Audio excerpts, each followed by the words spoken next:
the PowerPoint is bigger than sometimes the media is small part of the screen. If it's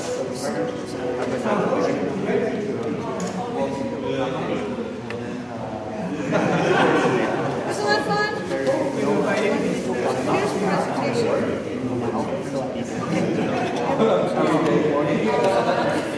Why don't I use this so I can get the animation?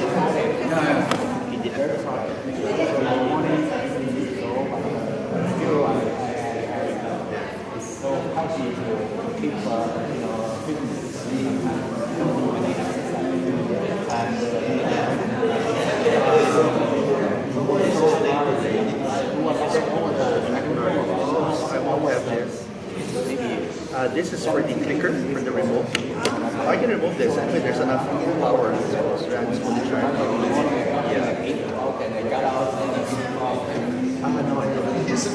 So if I unplug this, no, that's with the power. Is there only one?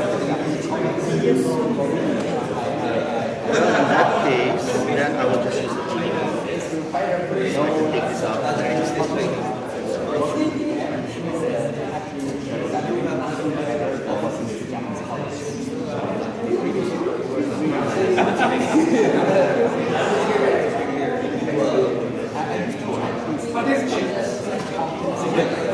There's only one.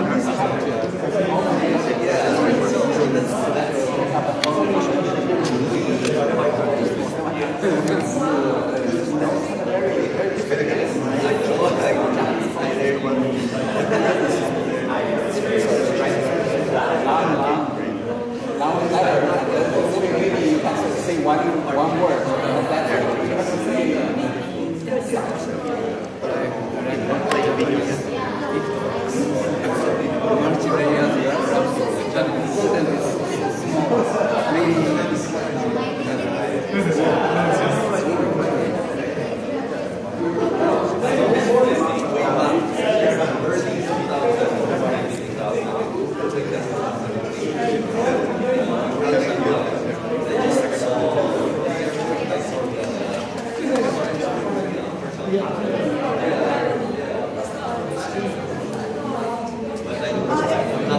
Welcome everyone. If everybody can take their seats, please. In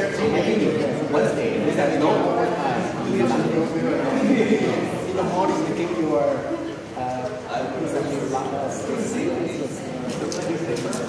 no work day and zero.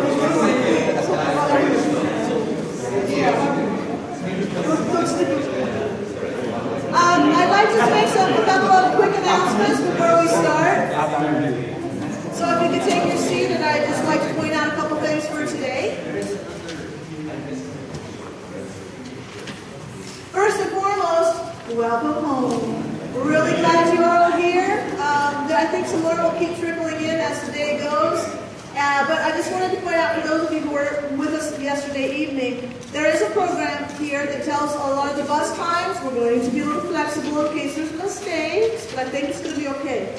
After this session, there's a couple of hours break before open day starts.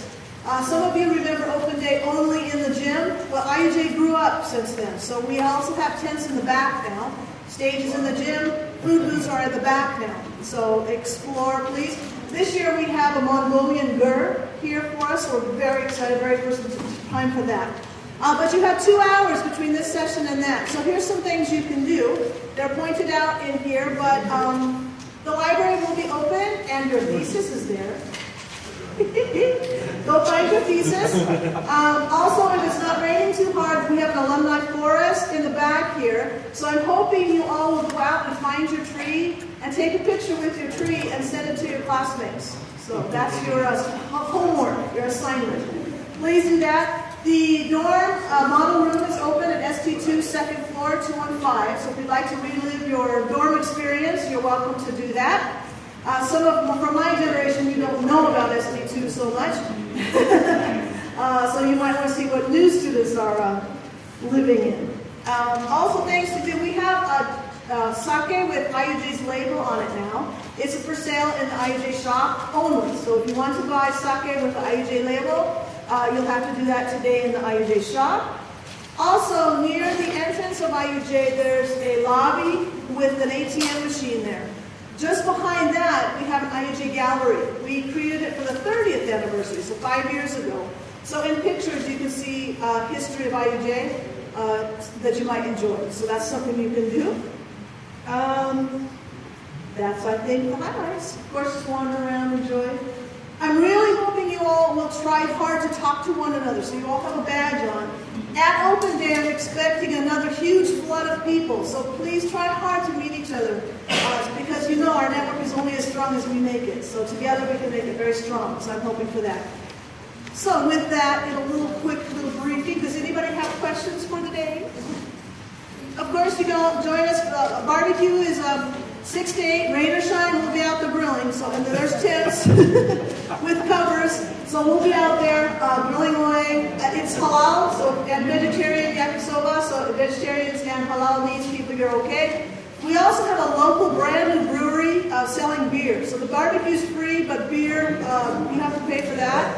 And I've never tasted it yet, so I don't know if it's good or not. So we'll discover it together. So please enjoy. And then tomorrow morning, those of you who are participating, we leave from the main entrance at 9:30 for our events tomorrow morning. So that should be good fun. All right, so welcome, welcome, welcome. I'd like to introduce to you Ken Takai, who is the Alumni Association Chairman. He's served as chairman for quite a while now. We're very glad to have him on our leadership. And next to him is Stephen, our commentator for the day, and next to him is Iggy, our speaker for the day. Also in the audience are several key people, like Mori-san, who's our vice chairman, and Professor Yamaguchi, who is vice president, and Kune-sensei, who's also an alum. Did you get your badge? Good, good, good. Anand-sensei, who many of you remember from the English program, perhaps? It's there, yeah. And I think everybody else is alumni, I think. So, welcome back. Ken, I turn it over to you. Right, good morning. Can you hear me? All right, good morning, ladies and gentlemen. Dear faculty member, sensei gata, IUJ staff, and my fellow alumni coming back from around the world for today's special event. As Gretchen-san introduced, my name is Ken Takai, class of 2002, and currently serve as chair of Executive Council, IUJ Alumni Association. And it is my honor to be asked to serve as an MC for this kind of special event. It is a very special event titled Alumni Panel Discussion, Triple Bottom Line. People, planet, and profit. 3 Ps. That's very catchy. And I try to take the same idea to explain about event this morning. This event is quite special. 3 Ps. First one, privilege. It is exclusive, only for IUJ community. And it is held in conjunction with 35th anniversary of our alma mater. That's privilege. Second, people. We have quite diverse body here. Today's speaker, Ignacio Iggy Sison, Filipino, and commentator Stephen White, originally from the and currently living in China. And myself, as you can see my attire, quite formal Japanese. And we have 2 distinguished speakers here, Iggy and Stephen. And you have the opportunity to directly discuss, to exchange ideas with them. That's people. And third P is program itself. Triple bottom line. Have you heard this word? Anyone who knew? Yeah, several. Triple bottom line has not been so common, but recently it has been becoming very popular and hot topic, especially the community of social and business leaders. Probably a broader perspective from academic insight. And after that, I will open the discussion to the floor. I expect your proactive participation into the discussion. This is overall idea and structure of this morning's event. Any questions? Okay, right. So I actually want to invite in as soon as possible. But before that, let me introduce Mr. Musakatsu Mori, Vice Chairman of IUJ, for his welcome note to all of us.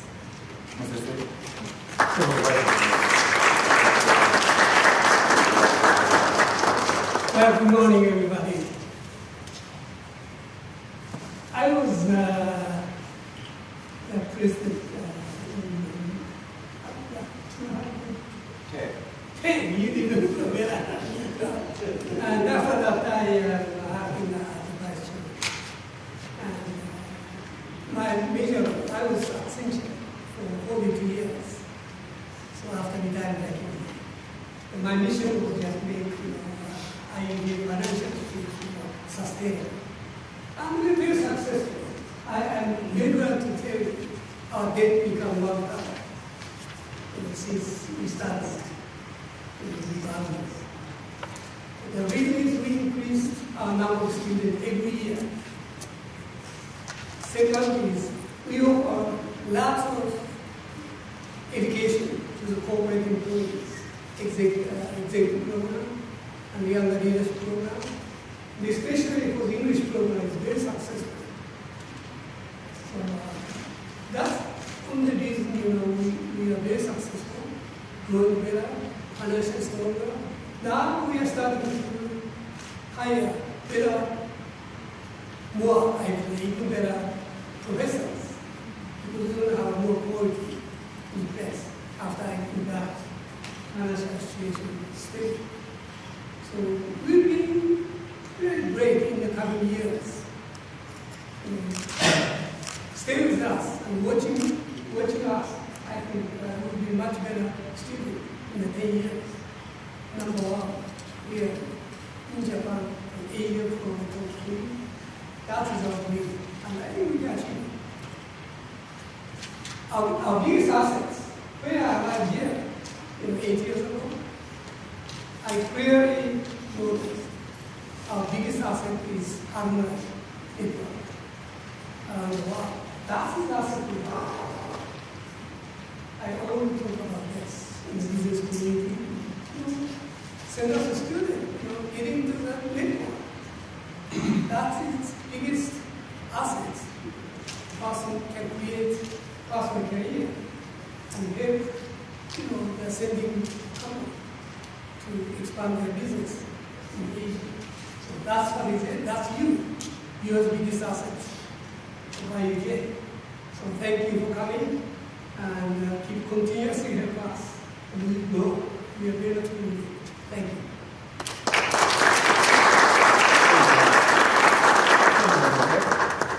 Now it's time to invite Egi-san for his keynote speech. Egi-san, please welcome him.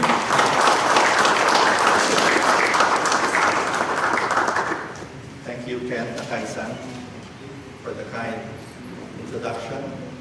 And I would like to thank Gretchen Shinoda-san as well for this kind opportunity.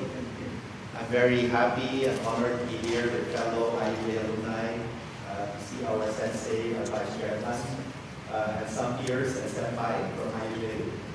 So it's truly a special day, a weekend for all of us.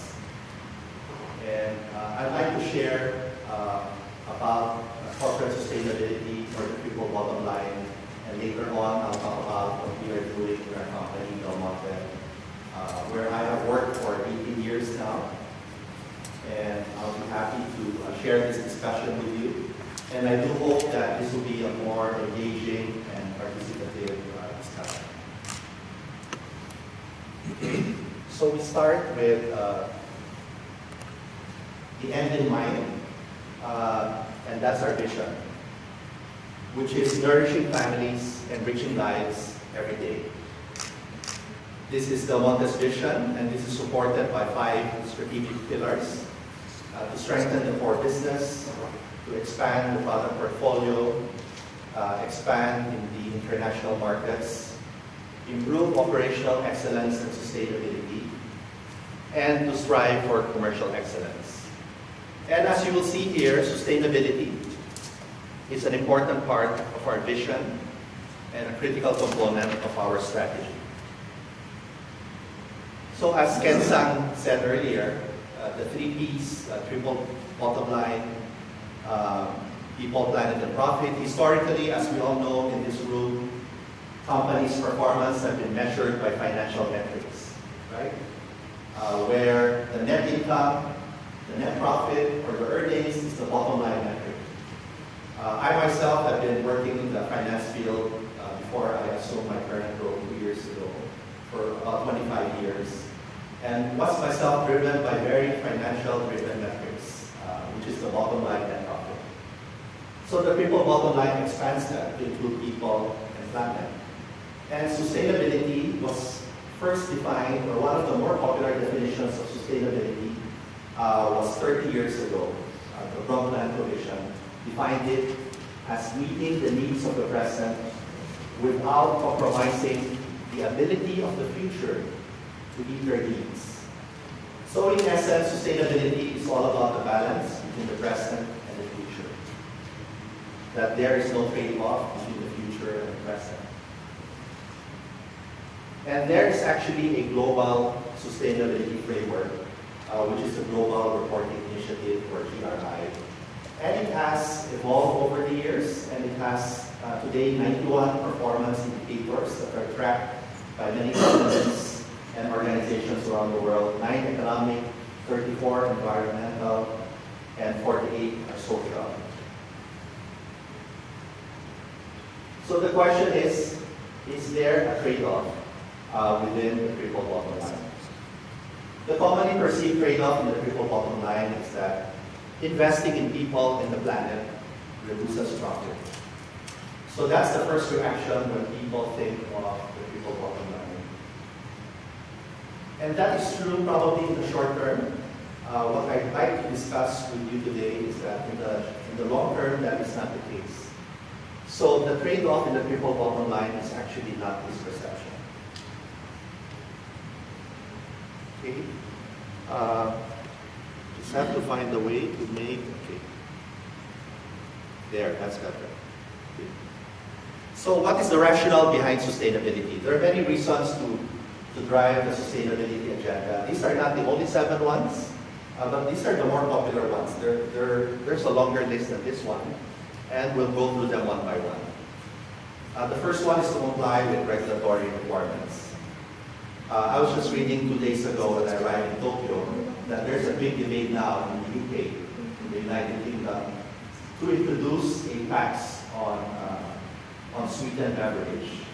We also have this big debate in the Philippines, and it's very relevant to us because we produce a lot of juice.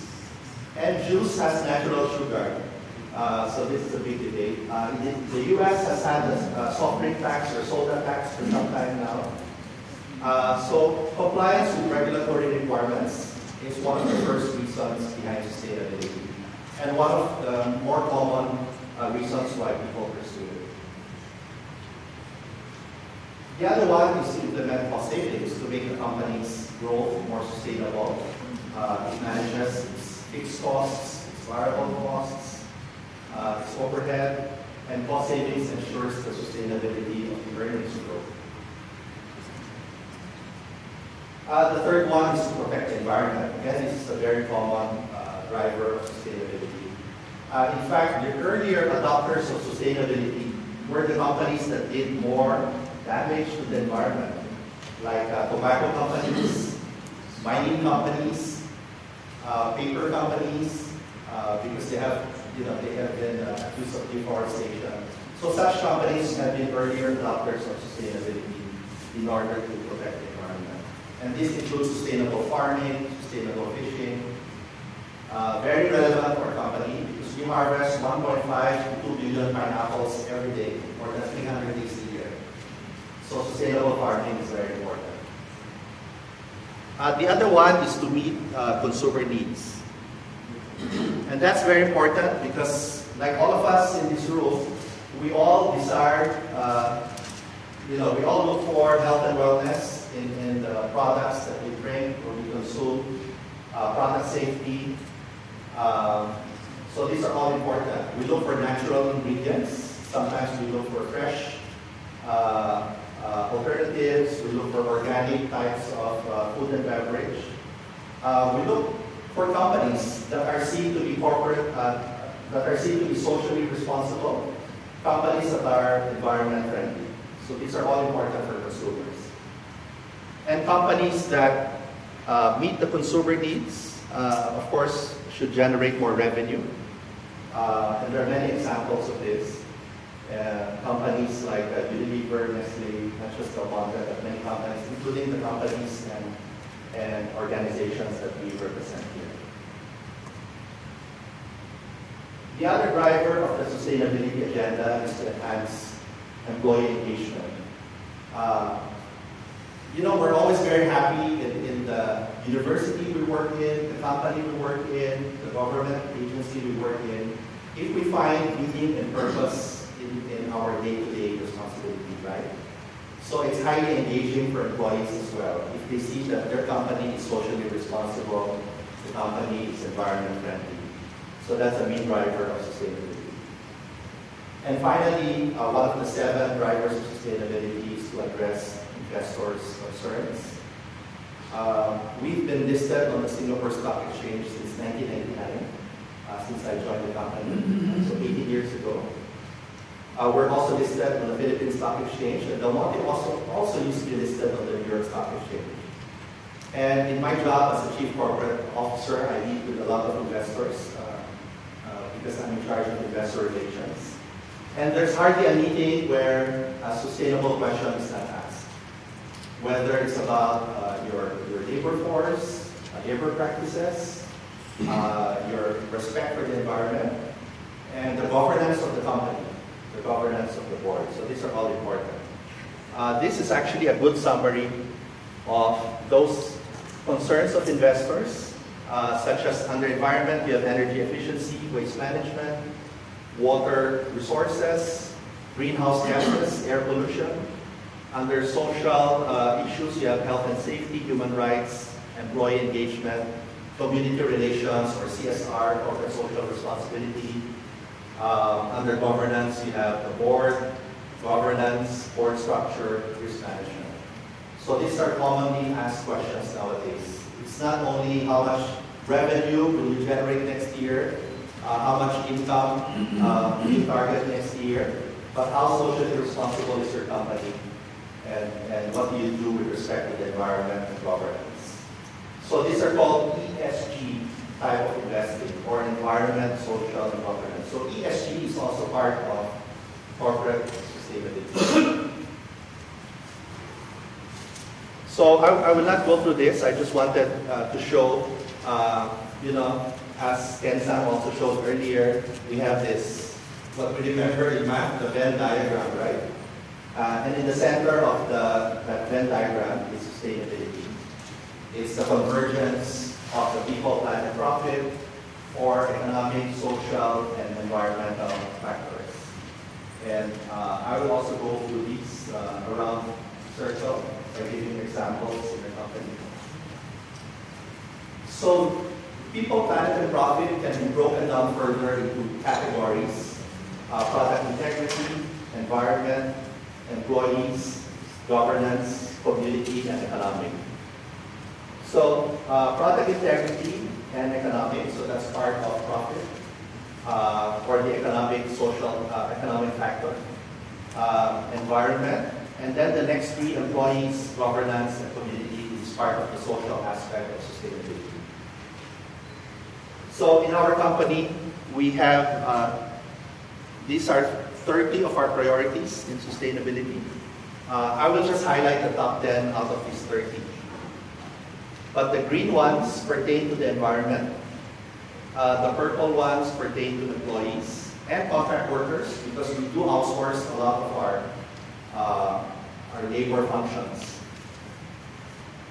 The light green ones, these green ones are community.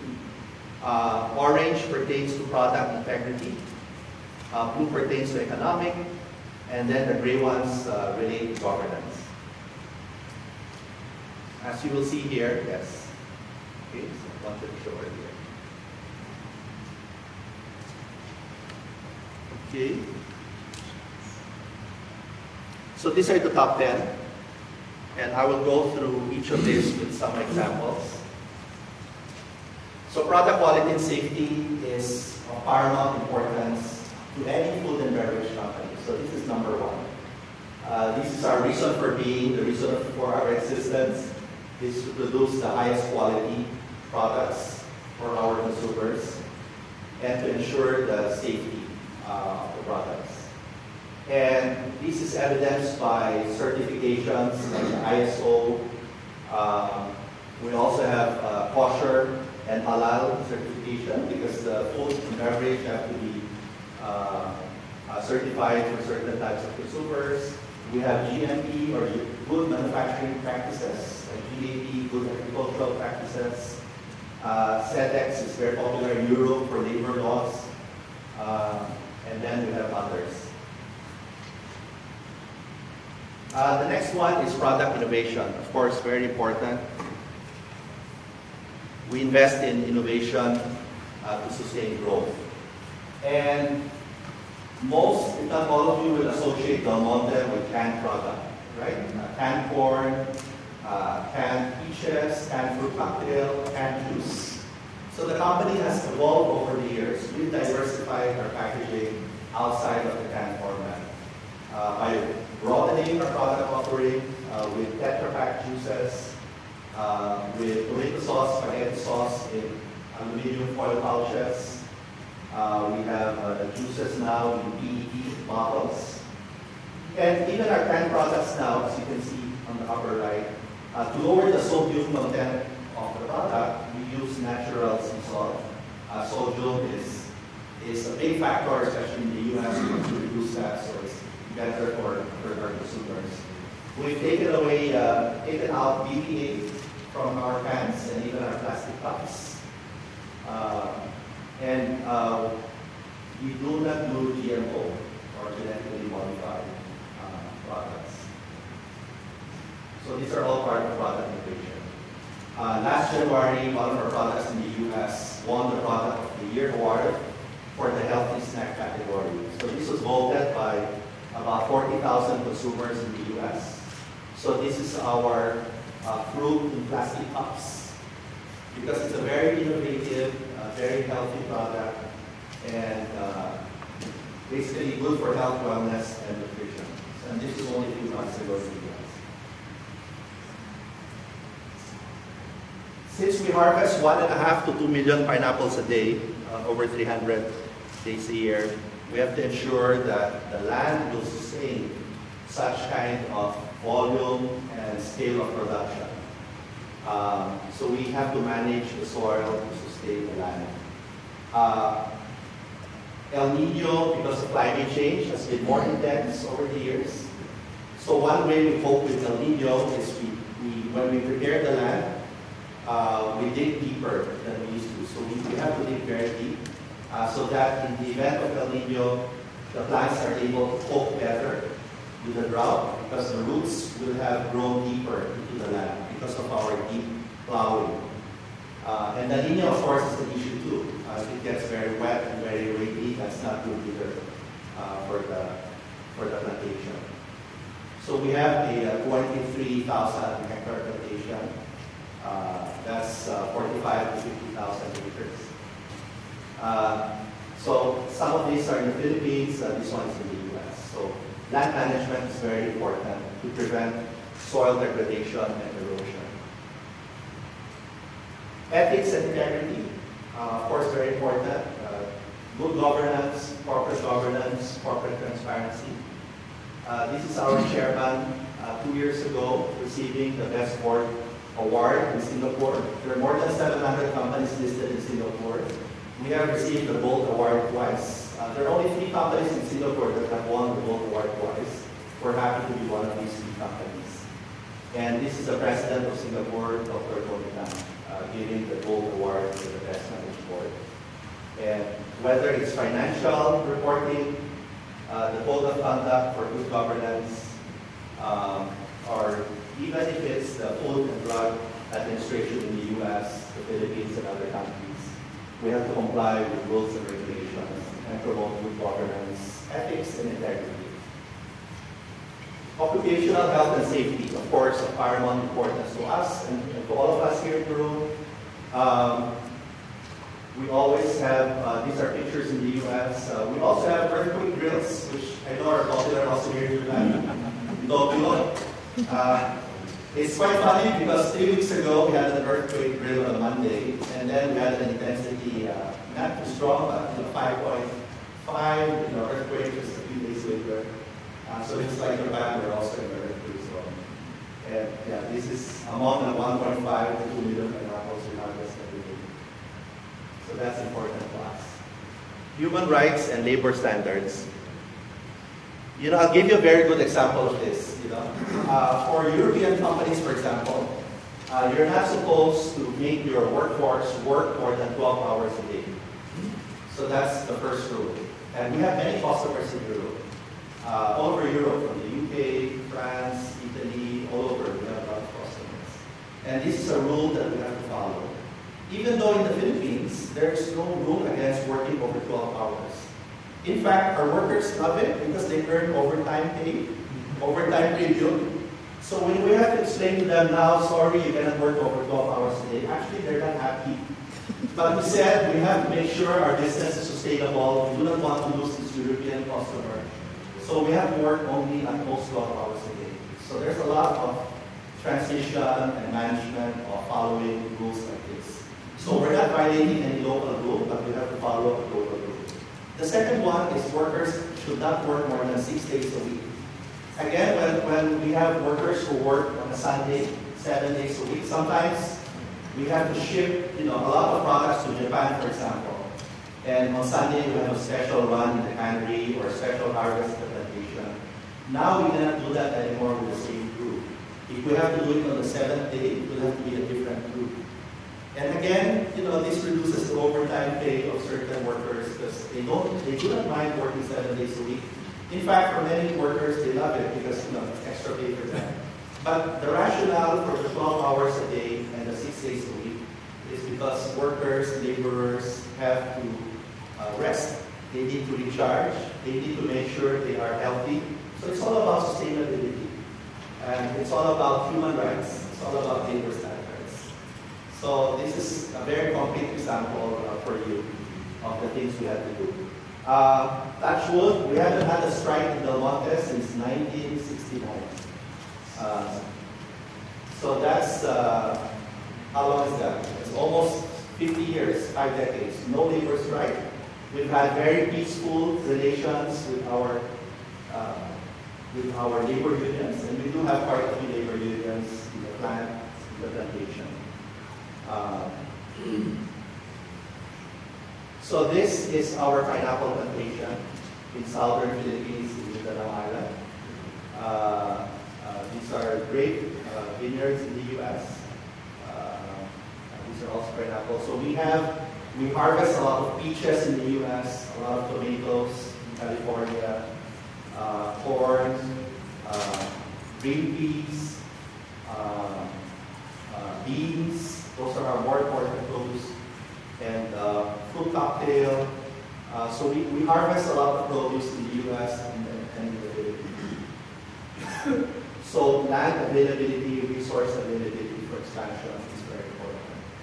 You know the 23,000 hectares we have in our plantation, we don't own a single hectare. When the Philippines introduced land reform or agrarian reform in the late 80s, 1989, our pineapple plantation was part of it. So we do not own a single hectare.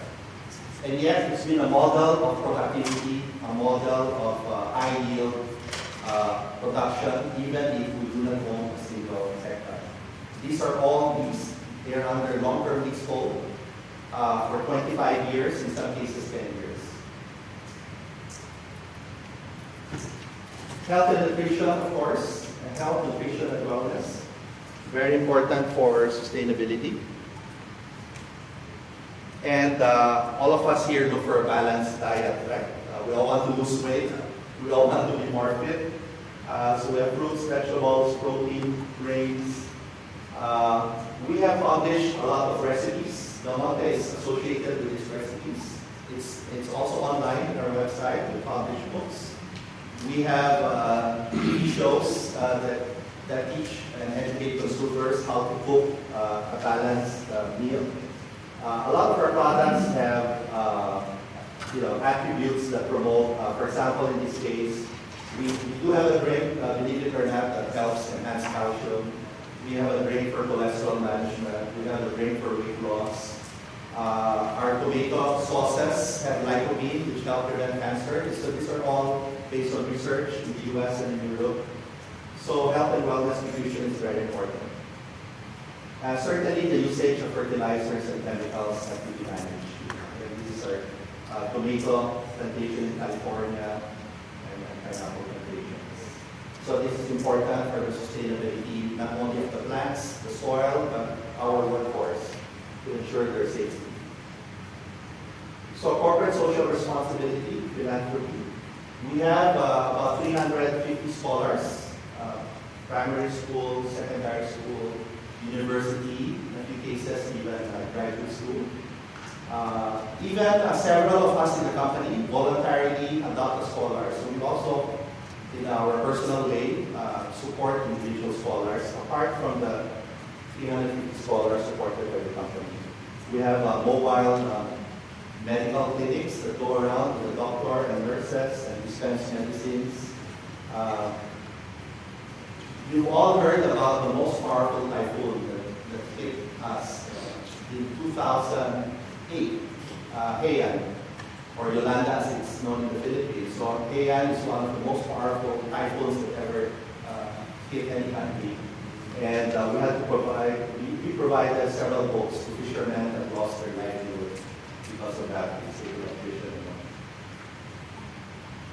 So these are other scholars, and we have, when we have newly hired employees, we do a tree planting program. So they plant trees.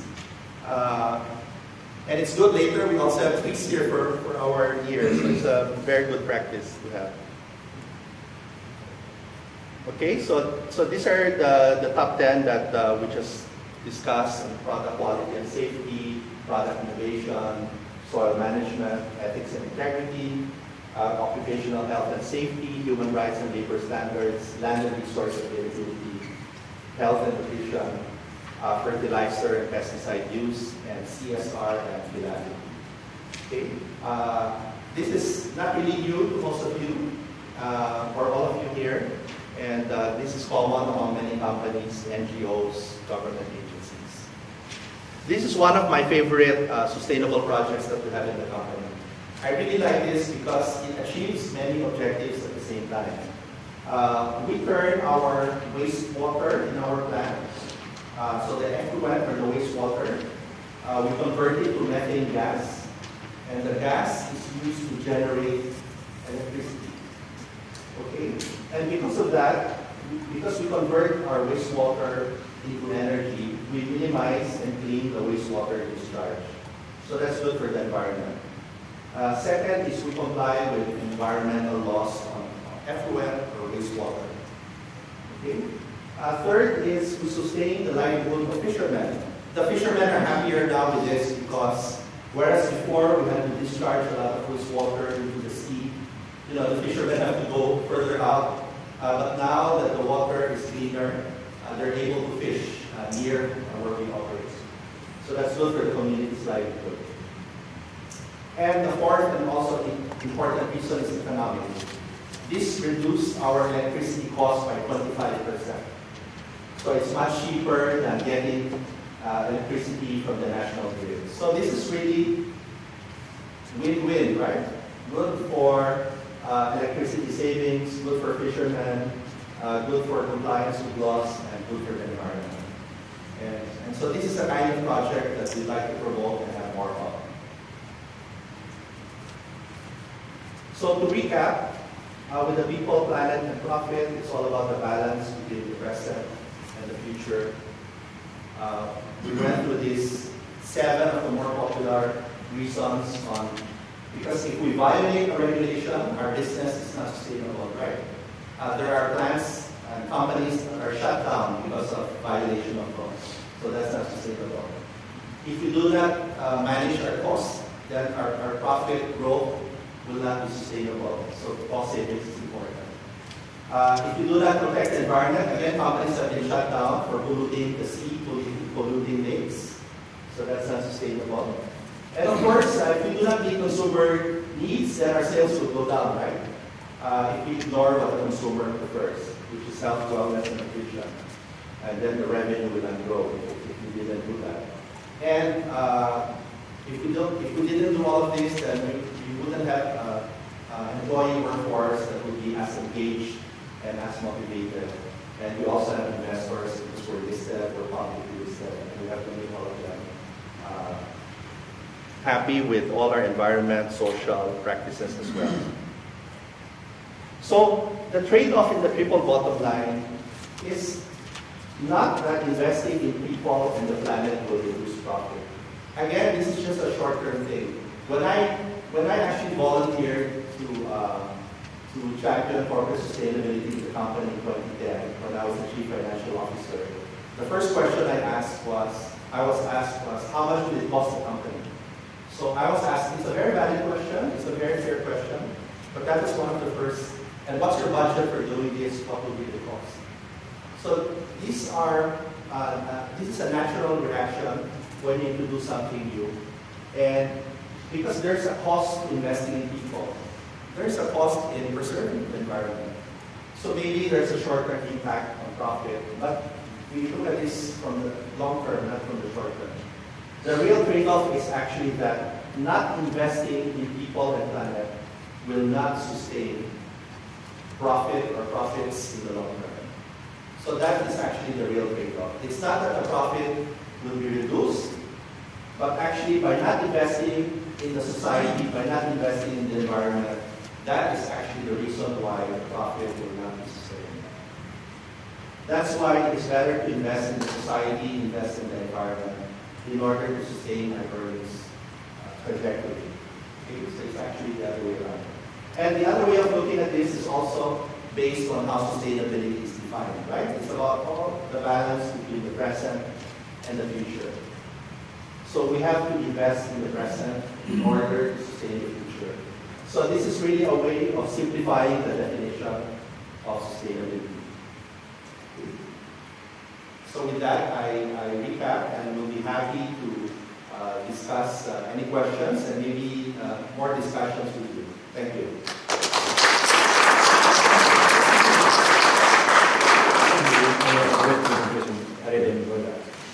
Now, I'd like to invite commentator, Dr. Stephen White, Associate Professor of Tsinghua University. Thank you very much. Thank you very much. That was extremely interesting. I have a few observations. I'm going to compare what I've heard. I was involved in a working group of there were 7 multinationals, including Microsoft, Unilever, Shell, and a number of others, and IBM. And so we talked about a number of these. Now, they're very different industries.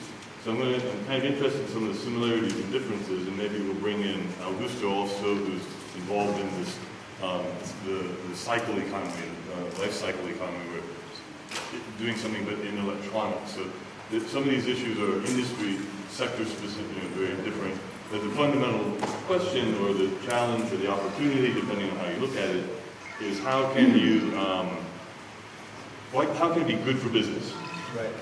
Because, and here's what I'm going to have a few questions, kind of integrate a little bit more broadly, but also maybe some questions that you and maybe others in the audience could bring in and address from your own experiences and situations. And so I'm going to divide it first between the inside the company and outside the company.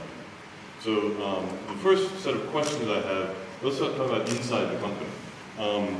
I know the people who are in charge of the CSR activities within these multinationals I was mentioning, they were scared to death to ask anyone else in the company to do something. So they had very little power and to suggest and promote anything in the company vis-a-vis the people in the various business divisions. They were like scared little mice. Yeah? Even if the company has, the same kind of sets of ideals and yes, this is important, we know sustainability, etc. But in practice, inside the organization, for them to go to someone else and propose anything that would promote the types of activities that you suggest, it was a very tricky thing. So I'm curious, in your case, how has Del Monte been able to make it everybody's interest to promote in various ways these types of efforts? Rather than just being the KPIs just for the CSR department person, how has it been integrated to make everyone throughout the organization prioritize this? And so almost so that maybe you don't need a CSR department. That would be the ideal. So if you could give us some idea about that, and also other organizations, what is your experience with the internal power and politics of promoting this? And I guess this kind of related to this, there must be a big difference between, for example, a number of things that you list there are required. I'd like to hear examples where you've gone beyond requirements, whether those are regulatory requirements, customer requirements. I mean, for example, the 12-hour maximum day is not because you started it, but because your customers in the Europe. So if you could give us an example of where you went beyond what was required from some external force to kind of give us a feeling for that, because that must be a much bigger challenge than saying, well, the regulations say this, so we have to follow those in order to operate. So going beyond that license to operate. So I guess that's internally, I'd like to hear that your experience and others' experiences internally, how this works. And now looking outside, many of the living in China, and boy, food safety is a huge issue in China. But they're also competing on price, and especially in growth markets, price makes a lot of difference. If you're selling to the Europeans, you can sell at a much higher price, and they might actually pay for that, the additional costs of implementing some of these. Whereas in the high growth markets, you don't have pricing power. They're very price sensitive. And there's that term in finance, bad money driving out good. So I'm wondering, maybe in some markets, are you competing with, when you compete with local players or maybe multinationals who are just doing the bare minimum and are not incurring extra costs in order to really compete based on price? How is that going? Because Europe is not growing, the U.S. is barely growing, but places like India, Africa, these are really the high growth markets, perhaps even China, of course. How are you competing with competitors who could win in the short term? Just as you said, to profit in the long term, but can you survive long enough competing with competitors who are not, enforcing the same kinds of things as you are?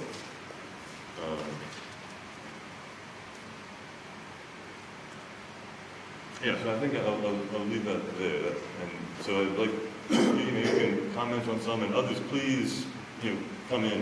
It's going to be really interesting if we can get some ideas or questions or comments from other perspectives. Thank you, Stephen. That's a very interesting set of questions. The first one I like a lot about how do we ensure that the responsibility for CSR or sustainability in general is shared by the entire organization and not just be seen as the responsibility of the sustainability manager or CSR department. When we first identified, we've been doing CSR and corporate sustainability for many years now, but it's only 2010, at the end of 2010, when I volunteered to make it more organized, make it more part of the formal structure of the governance of the company, advocate to make it part of the KPIs of the employees. So one of the dilemmas we faced was exactly what Stephen just asked.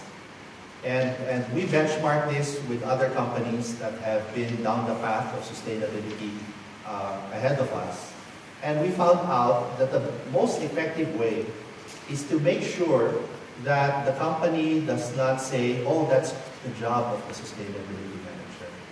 Oh, that's the job of the foundation. That's the job of the CSR. So that's something we tried to avoid in the beginning, in the earlier days.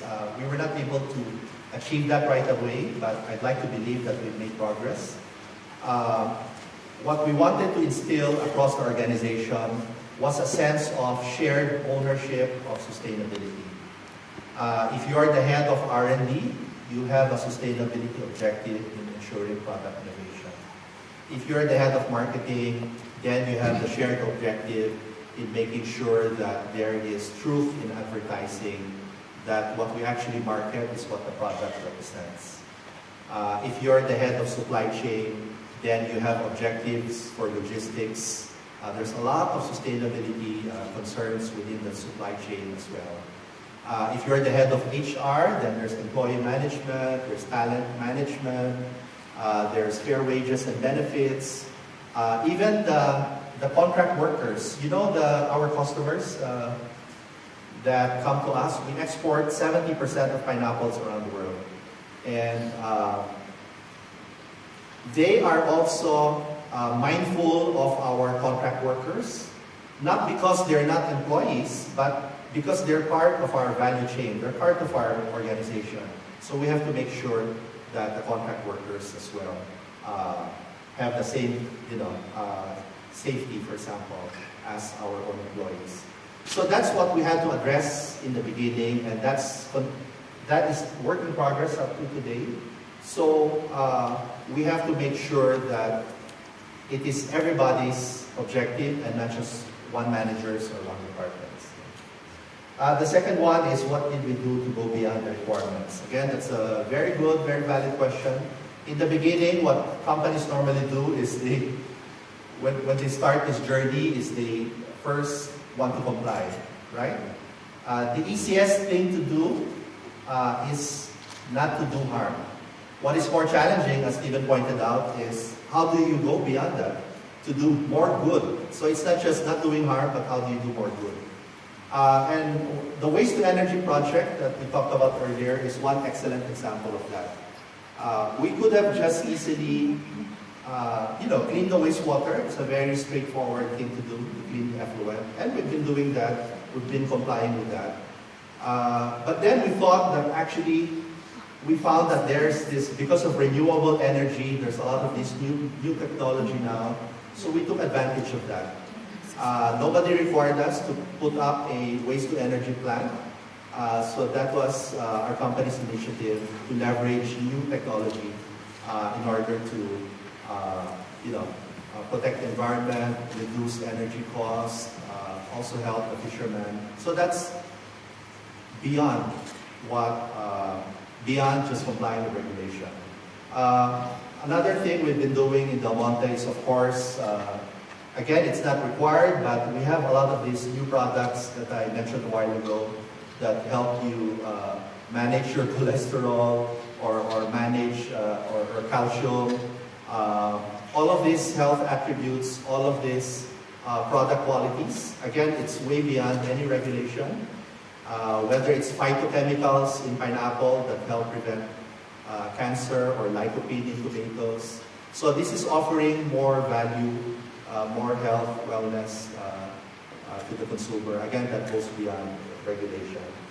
The third one is also a very interesting challenge we have. Again, this continues to be work in progress because, as I said, this comes with a price tag, right? We sell organic products in the US and they're more expensive than the regular product. And you have organic tomatoes and you have regular tomatoes. And I think, people are becoming, not just in the US, here in Japan as well, and in Europe, people are willing to pay a premium. This is a bigger challenge in developing economies like the Philippines, but we see that more and more people are willing to pay a premium.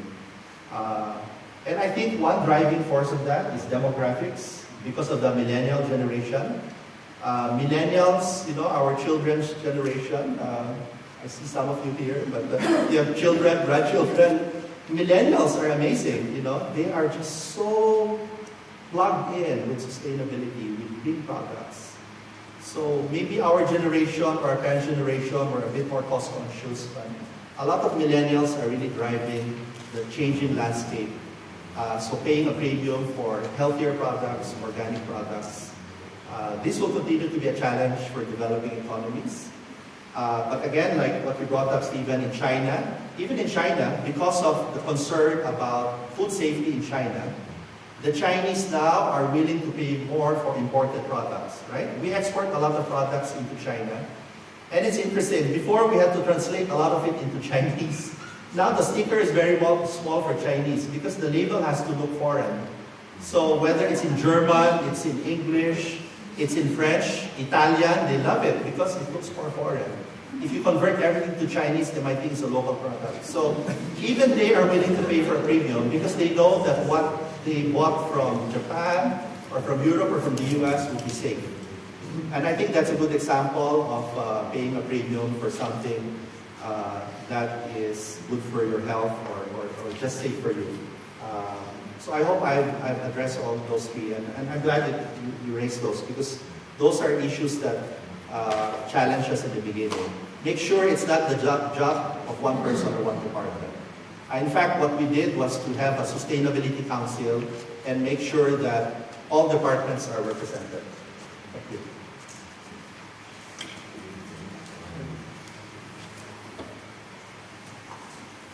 Good, Stephen, don't you have any other comments or questions you want to raise now? Well, we've been talking. It'd be interesting to see, just get some reactions, either experience from the people here. We have quite a lot of potentially interesting.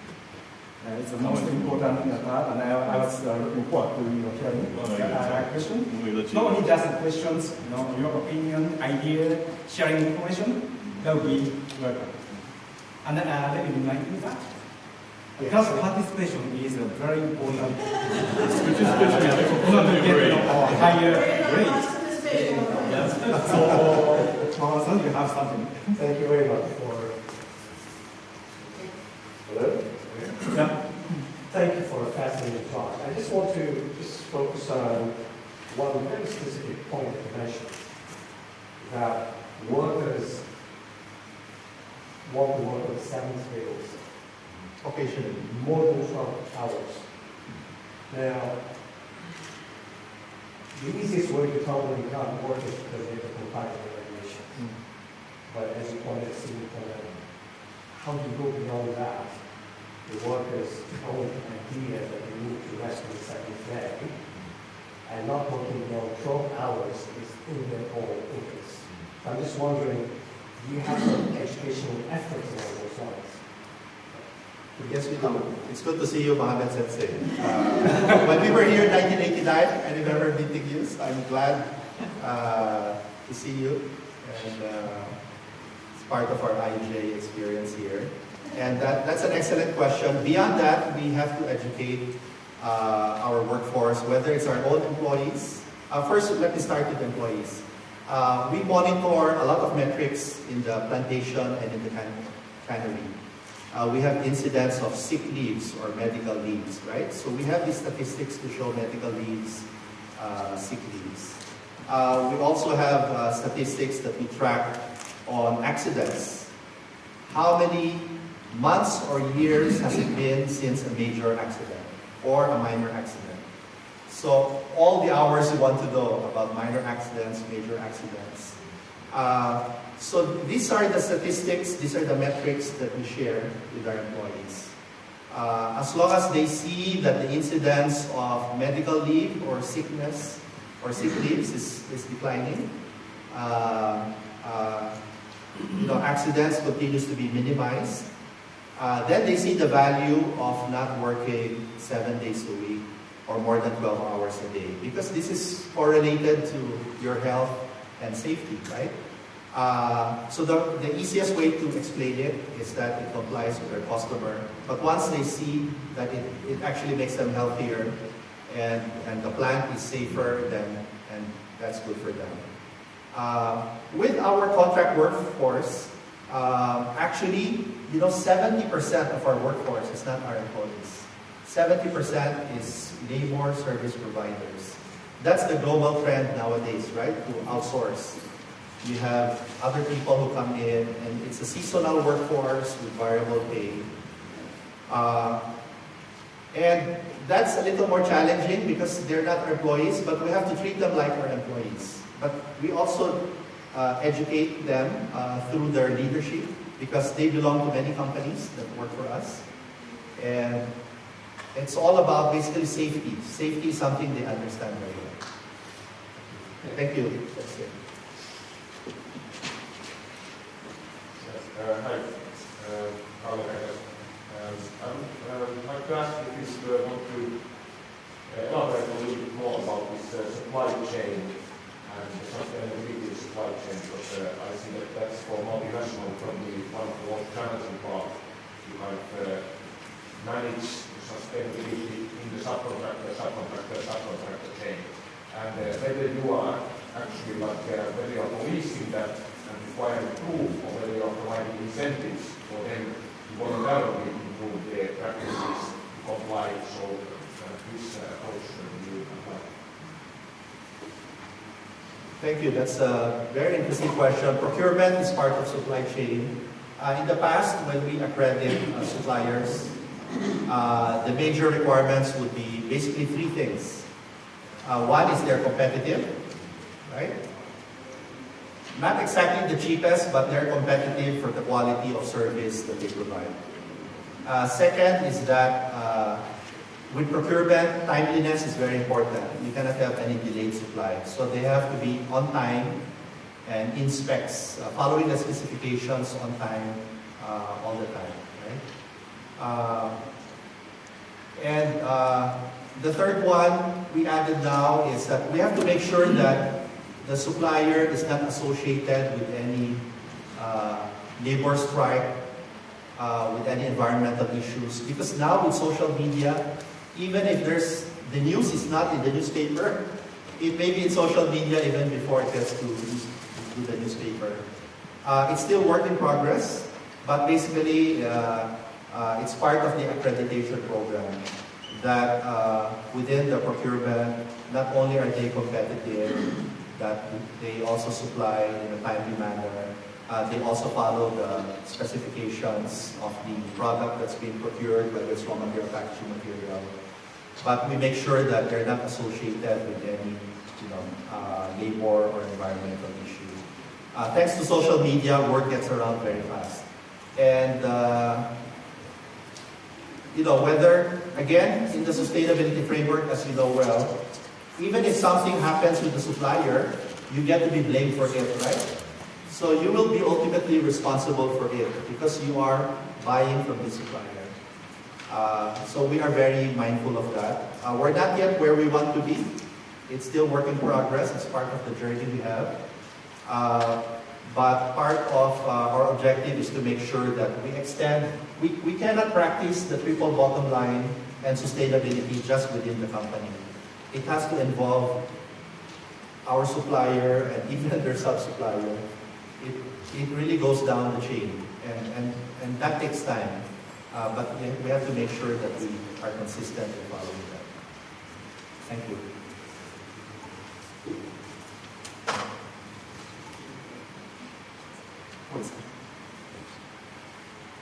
Thank you.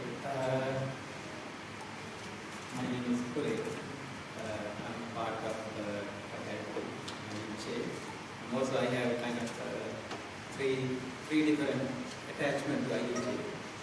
As a faculty, as alumni, I graduated in 2002, 1992, so I'm the class of 92. And also, the other attachment, I'm a well-wisher of IUJ. So I'm attached to IUJ from three different processes. I have one question and one comment and suggestion. By the way, do we have anybody in class of 92? Okay. It seems that class of 89 seems to be bright batch. And also 88 and 2002. Perhaps better than 92 batch. You are raising very important issues. Why I am saying that because you are talking about the production and also the consumption. These are the two major human activities that I am aware of. Either as individual, as human, either we consume or produce. We are not doing anything else except these two things. So he takes care of all the production part of this many important products. And so that is what I am saying, is dealing with both these two major human activities, production and consumption. And when it comes to the sustainability, I think, in my understanding, sustainability basically coming from these two things: what you eat, what you produce. So if we can think of these two main human activities in terms of sustainability, I think we can make this very clear. And given this situation, because before I joined IUJ, I was in the United Nations University. I was coordinating sustainable development framework for developing countries. And this sustainable, I think, as a suggestion, I thought maybe it is better to include sustainable well-being. Because we all are working to improve the well-being. Because when we say well-being, there are two types of well-being: material well-being and spiritual well-being. What we are talking here is basically material well-being. We have completely ignored spiritual well-being. It is very important because as we all are human, there is a big difference between human and being human. So we have, had to address this to being human and human. And therefore, I would like if we can think of including sustainable well-being there. That's my suggestion. My question is there a trade-off? That is my question. Because I'm economist. There's a 10 principle in economics. And one first economic principle is there's a trade-off in everything. So I'm asking whether in this diagram, what is your perspective on this question? Is there a trade-off? I will be very happy if you can enlighten me on that.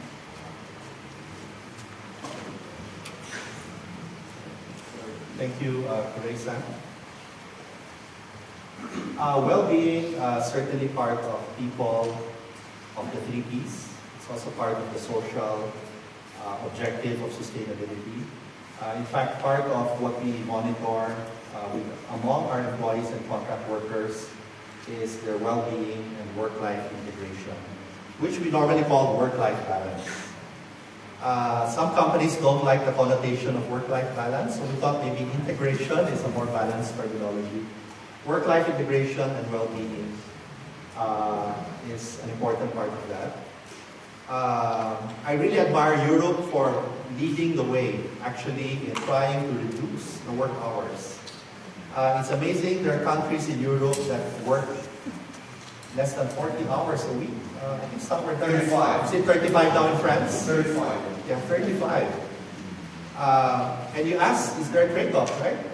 So for a government to legislate that the official working hours is only 35 and not 40, and we're just talking about the official hours. There are countries in the world, as we know, that work 50, 60, 70 hours a week. So if you move from 40 to 35, right, that's more than 10% reduction. So are we becoming less productive by 10%, right? And there's a lot of literature about that. That you know, when you come to work in the morning, when you know you have 8 hours a day, then you work 8 hours a day. If you work long hours, you might work 10 to 12 hours a day. If you know actually that you have only 6 hours a day, again, I'm not an expert in this, but there's a lot of literature about this. 6 or 7 hours a day. There are people and researchers that have proven that the productivity is the same. Because the person knows he has only 6 or 7 hours. If it's 35, then it's only 7 hours that day. So he knows he has less than 1 hour less, 1 hour less every day, right? So he has to be more efficient. He has to work smarter, work harder. So eventually he gets the same work done in 7 hours versus 8 hours. Maybe not right away, but that's the target. So for France to do that, I think also some Scandinavian countries like Sweden do that. It's their belief that a person that is actually knows how to balance his life, integrate his life with his work, tends to be more productive, tends to be more motivated. If he's happy, he has enough time with his family, enough time with his children, with his spouse, or enough time to do other things outside of work, then, he's just more engaged as an individual. So there is a trade-off, but it needs to be managed, and eventually there should be no trade-off ideally. But certainly well-being, work-life integration. We conduct an employee climate survey from time to time. We also measure the level of employee engagement. So best practice is if you have 85 to 90% score in that employee climate survey, then you have a highly engaged workforce. So that pulse has to be measured from time to time to make sure that people are happy. So I would love to have 25 hours in the Philippines. Thank you.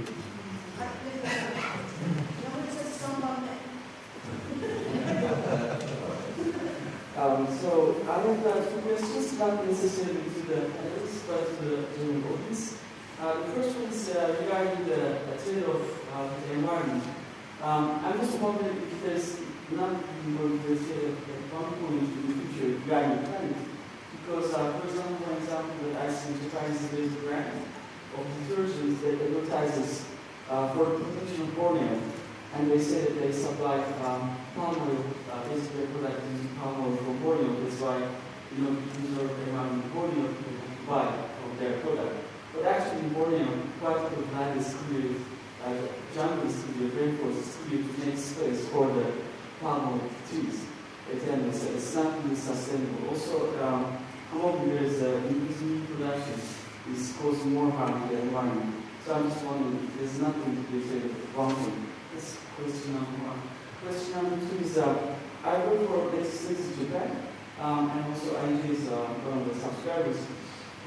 In Japan, they're trying to work on the culture of legal compliance and sustainability. In my experience, I observed that most of Japanese companies still depends on the sponsorship from the top, like the CEO or somebody who's really powerful in the company who really asks other departments to be there as well. And I'm just wondering if this is something that I personally observe, or is it a general strategy in Japan? This is more like people who work for Japanese companies.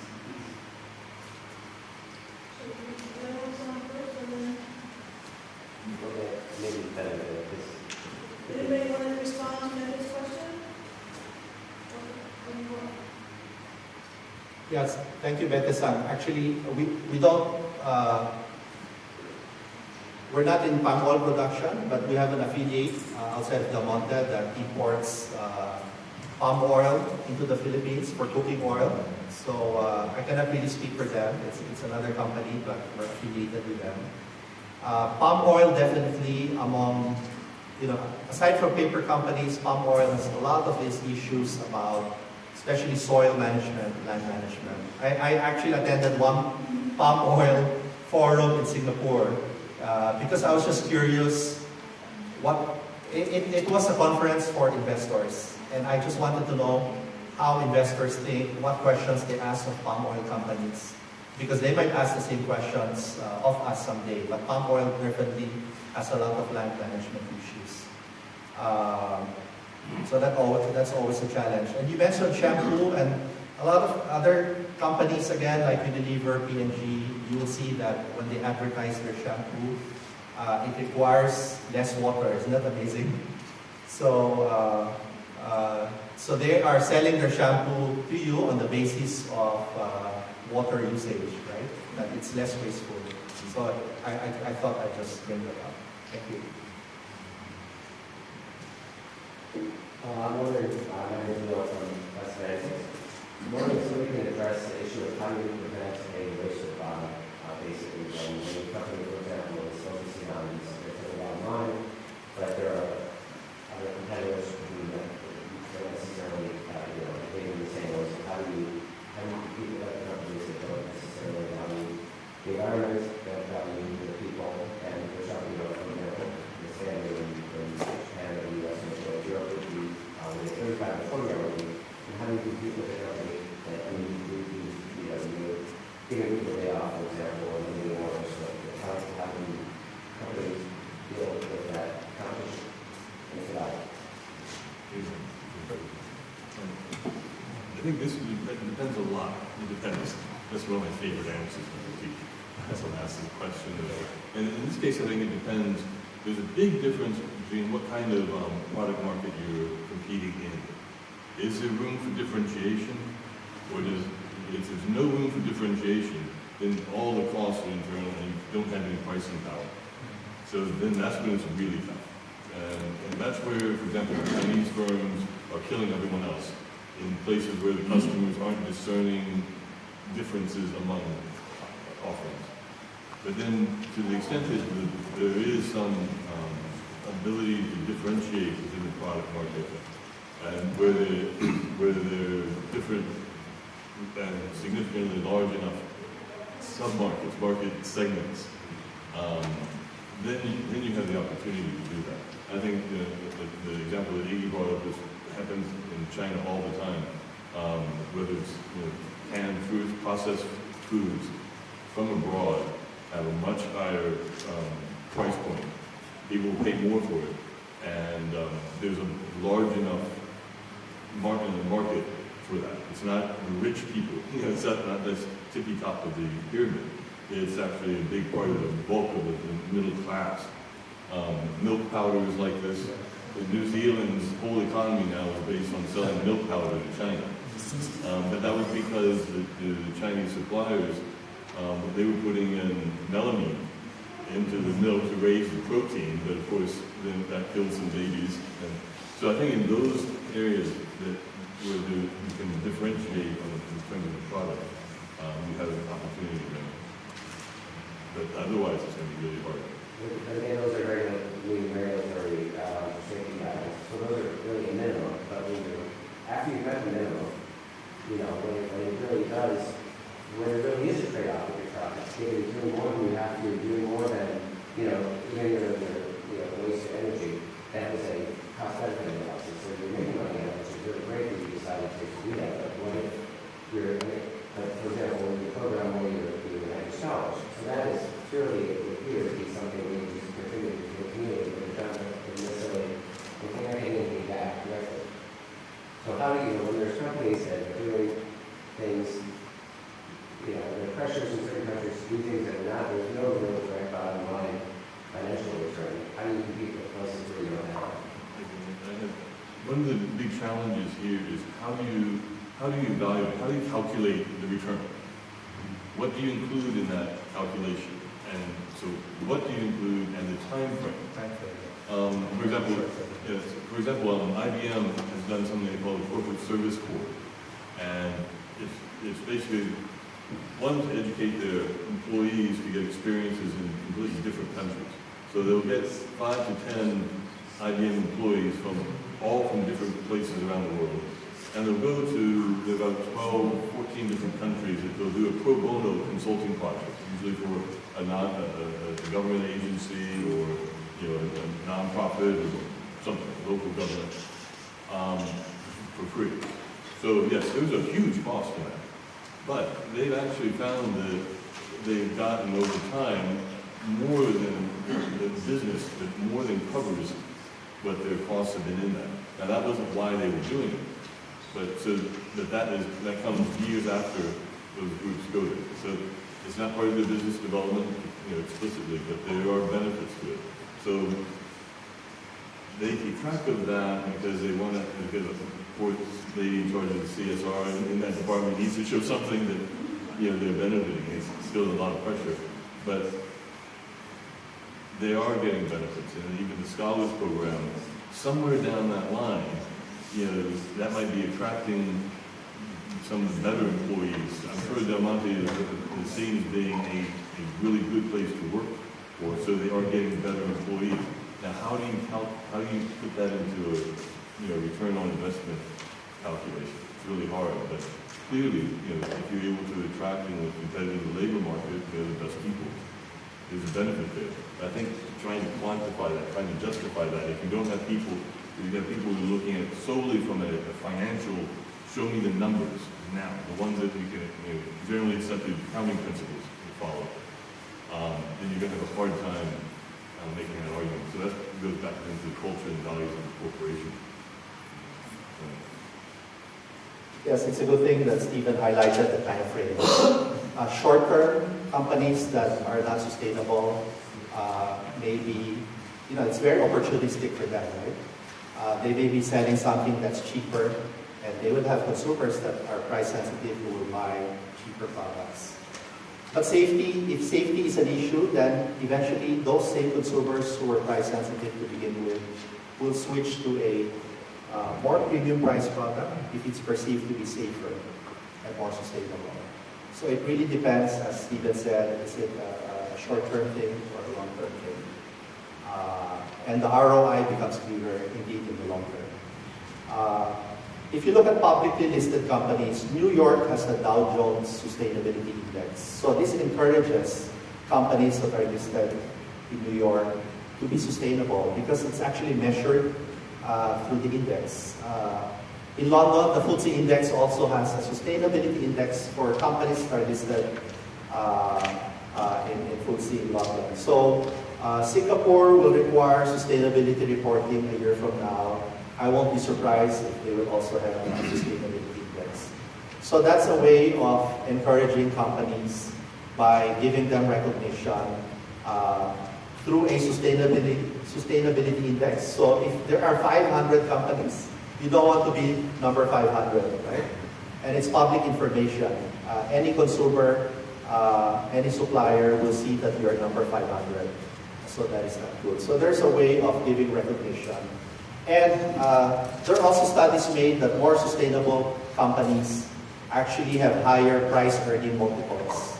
So higher valuation, whether it's 30 times earnings versus a company that's not sustainable that gets valued in the marketplace at only 10 times earnings. Right? Another concrete example I can share is Walmart is our biggest customer in the US. Right? About 28% of our sales in the US goes to Walmart. And when we are audited by Walmart, they will not give you a call and say, we'll audit you next week. They just show up at your gate. They're there, it's a random inspection. And many customers do that, even Tesco in the UK does that. Or if at all, they'll give you 12 hours notice, right? So they don't really give you enough preparation. They'll just show up at your gate, they'll show up in your plantation, they'll show up in your family. They have to make sure that the 12 hours per day is followed, the 6 days a week is followed. So it's random, it's on the spot. Again, if there are companies that are trying to make shortcuts, then they won't be able to supply customers like Walmart. If there are not paying minimum wage, for example, and if there's excessive hours. So it's really all about the long-term benefit versus the short-term cost. Or short-term benefit that other opportunistic and less strategic companies do. Thank you very much for your wonderful presentation and thoughts given to us. My name is Yamaguchi, and I'm a faculty member of CSIR. And as a faculty member, I have strong attachment to IUJ.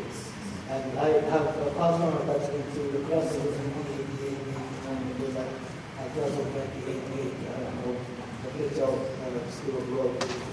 His student who is quite similar to IUJ, 200 to 300 students from various countries. So I enjoy very much. And my question, since my background is not economy and my background is security, I have my question would be totally different aspect. But both corporate responsibility or sustainability in case of natural disaster. And I'm assuming that you are responsible to provide the people with food by your business. And in case of natural disaster, corporate as well as government or non-government organization may have to have responsibility to save the people, the member of the society. So I have asked, in case of natural disaster, there are a number of countries in this region that are very, very disaster, natural disaster, like the Philippines, Japan, and those countries. First thing is, how do you think of business community to keep supplying your products to the society? Next question, what is your responsibility in natural disaster risk reduction management to contribute to the effort of the community of the nation as a whole in case of natural disaster? How do you get back to the Thank you, Yamaguchi-san. Business continuity planning, or BCP, is part of sustainability. That's also under my responsibility. We identify the total universe of risks within the company. Every quarter, we present the top 10 risks to the audit committee and to the board. These are the top 10 risks we have to watch out for. And this is also related to BCP, or business continuity planning. And one of which is IT. IT is the backbone of many companies, right? We have a disaster recovery program, or DRP for IT. That requires a lot of things. Daily backup, you really have to back up the entire system so that you have this off-site and a recovery program. How many hours will it take you to be able to operate once you have a cyber attack, for example, that breaches the security of your systems?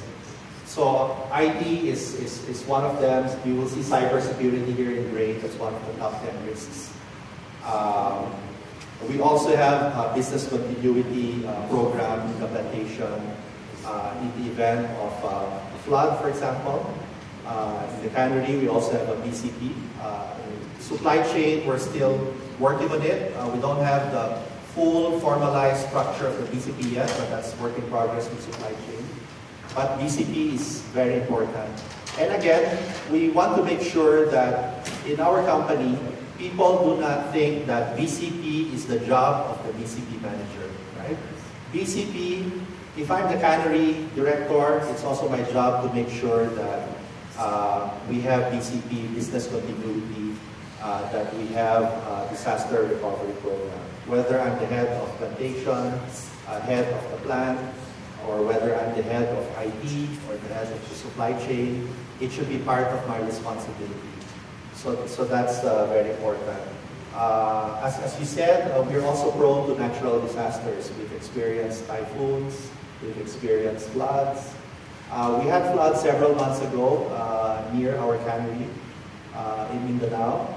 And one of the things we do with the foundation, aside from the BCP aspect within the company, is to deliver a lot of food and beverage to those people that had suffered because of the flood. We did the same thing in 2008 with the Typhoon Haiyan. We had to help people in the province of Leyte, northern Cebu, and Samar. Because we're a food company, so we have a lot of food, we have a lot of beverage. So it's our way of helping them. But certainly BCP is a very important part of the sustainability. So thank you for highlighting. Yeah, I don't actually have a question, but rather a comment or an answer to you in the difference in it's not always about the cost. The company doesn't target 100% of the worldwide population as the customer, but the company, the most successful companies are actually not trying to target the cheapest possible market. But like you mentioned, that in China, people are willing to pay more for safe or perception of safe food, etc. So if the company selects their target groups and their target customers, they potentially with sustainable actions create much better profit than targeting the low margin segment, etc. So, for example, Tata car company and Mercedes are not competing with the same customers, but Mercedes is doing profit. So, but it's a very bad example. But then you also mentioned social media, etc. So probably social media, etc. are making companies to target a more luxurious segment with better profit. And like you said, in the long term, it's actually sustainability efforts in the long term when they get recognized, they probably are not a threat, but rather additional margin. If the company does its analysis properly and targets does this homework what they want to do. I don't say that we are the companies who are competing on the cutthroat market.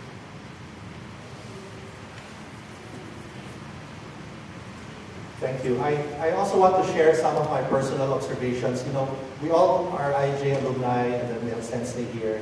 When I came here in 1987, I was 23 years old, and I actually learned a lot about sustainability because of Urasa, Binami, Uonumagun, and actually the environment where we are. A lot of the things I learned about sustainability, I learned here in IUJ.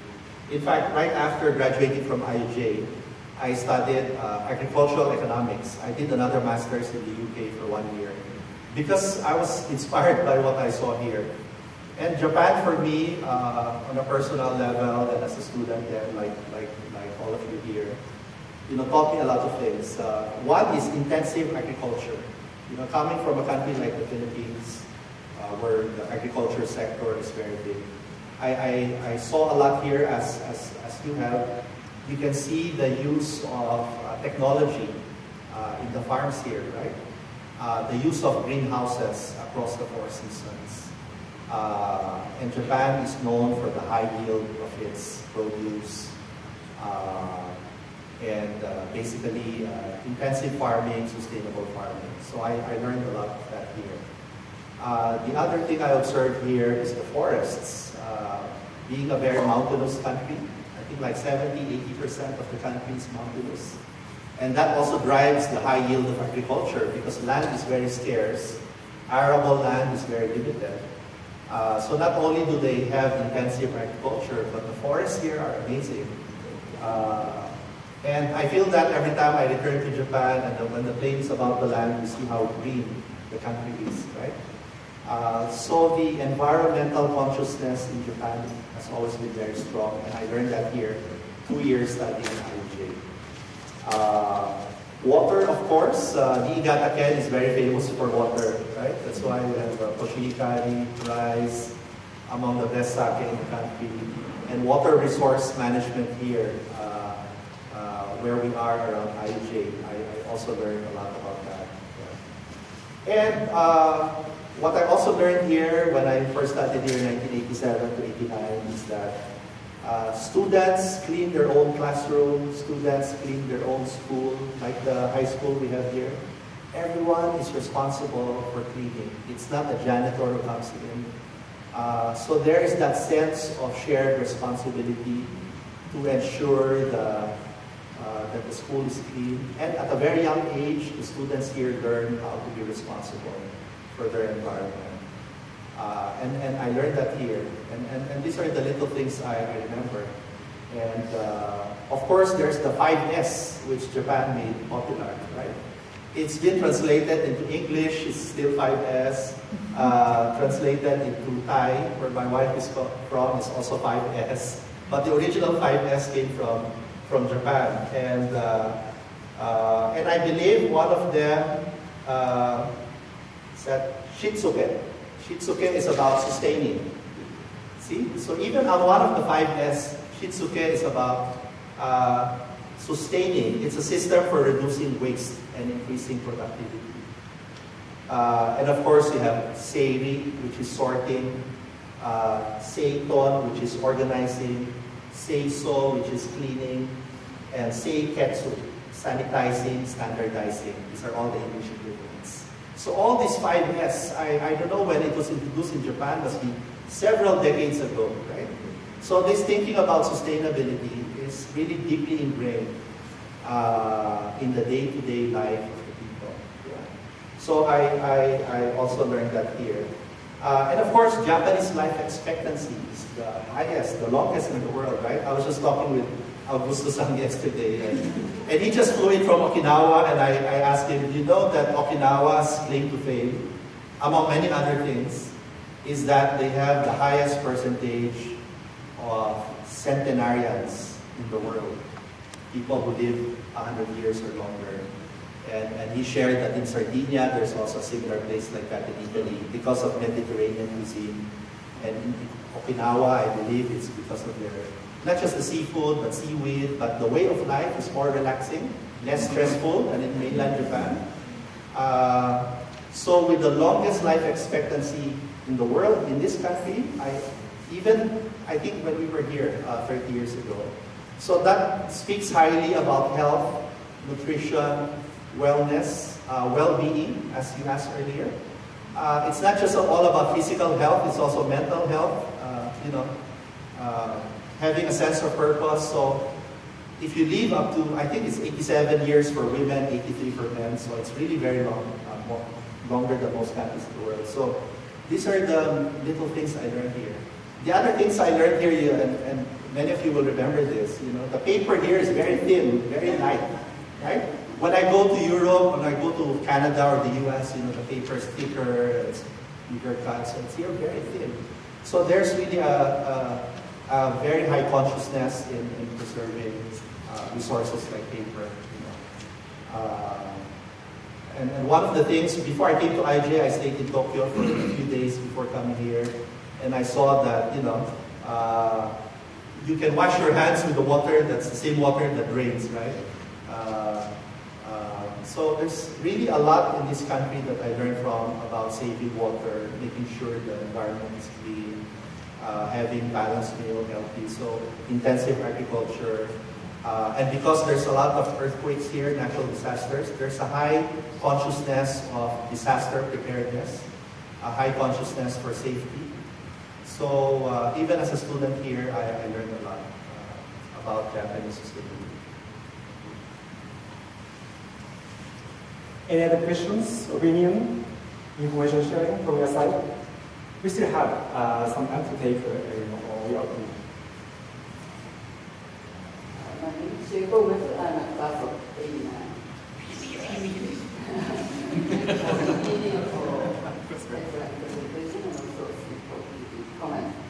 My question is, international company as a stakeholder, how do you recognize the sustainable development goals? Sustainability is of course part of sustainable development goals, but sustainable development SDG is more wider. And of course, one company can achieve, but how do you think that company as a stakeholder can involve in the SDG mission? Yes, the Sustainability Development Goals espoused by the World Bank, the Asian Development Bank, and yeah, it's also discussed in the UN. And it also goes back to the 1987 with the Brundtland Commission. And these are long-term goals on having a better way of life, right? It includes medical or health objectives.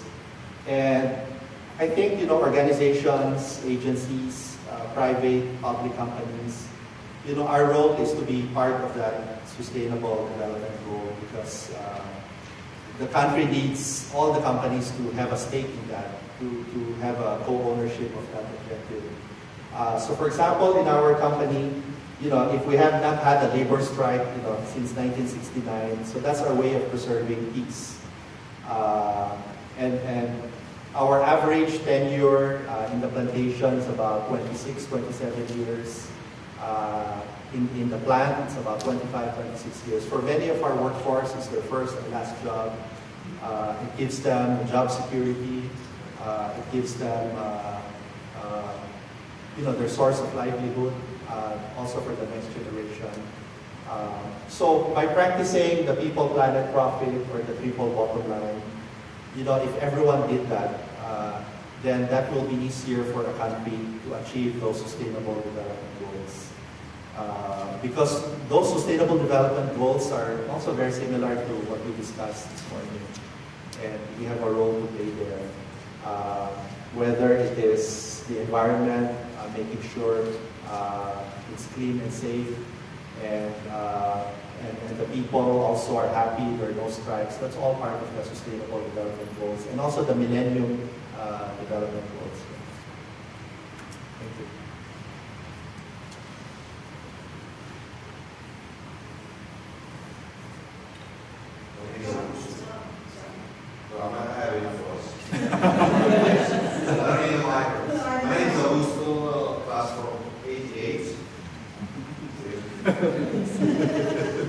And I want to share one concern and one question to you. My concern is based on my current job. I don't find, as a counterpart, the waste manager. I don't find the environmental manager within the company. It's hard for me to talk about my job within the company, even if I represent 1,500 companies within my country. Do you have a waste manager in your company? Is there anybody who's in charge of collecting waste within the company? We do not have a waste manager per se because, again, we want to make sure that in the production, whether in the cannery, especially in the cannery has a lot of waste. Wastewater. When we produce, for example, our pineapple, our processed pineapple, we also produce a lot of pineapple pulp. So that goes to waste. In fact, eventually, we found a way of using the pineapple pulp by converting it to animal feed.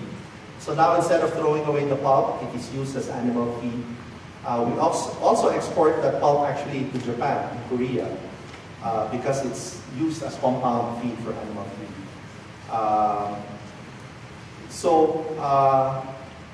The danger with having somebody as a waste manager is everyone will point to that person and say that's his job, right? If there's something wrong with the waste of a plant, then it's a waste manager's fault. But it's part of the metrics of the cannery leadership team, whether it's effluent or wastewater, or byproduct of the process like the pineapple pulp. And then, well, it's not waste, but emissions. Emissions are also important, right, because of greenhouse gases. There may be a supervisor that may have a waste manager title, but waste management is really a shared responsibility.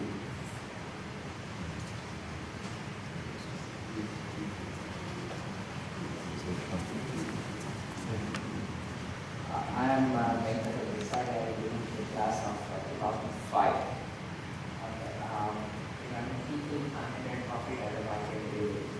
Thanks to my son, he got a very big. And it was a conspiracy happy by math, so that I would stay back in tonight and party here. Because immediately to me, take this and show you the school. Maybe that's the other point.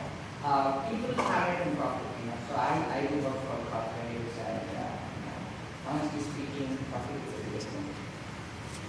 And in my observation, that's supposed to be the biggest thing for our attention, especially how that's good. They don't mind going to any extent there to ensure that they save a lot of money, so they show a lot of profits, and they can take a lot of bonus back. Okay, and to your question about waste management on the agriculture side, but the technology side, I look for the technology.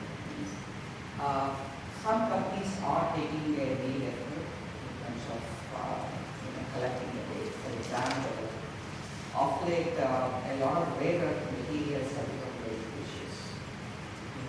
China is one big country where a lot of rare earth materials is to be found, and they allow it to be exploited. But then suddenly what happened was they realized, we are using this and it is volatile. And they started controlling it very, very tightly. In the result, what happened was the input cost for the electronics started getting expensive and expensive. And then in the result, what happened was there are two things the organization can do. They can either pass on the cost to the customer or they absorb the cost of it.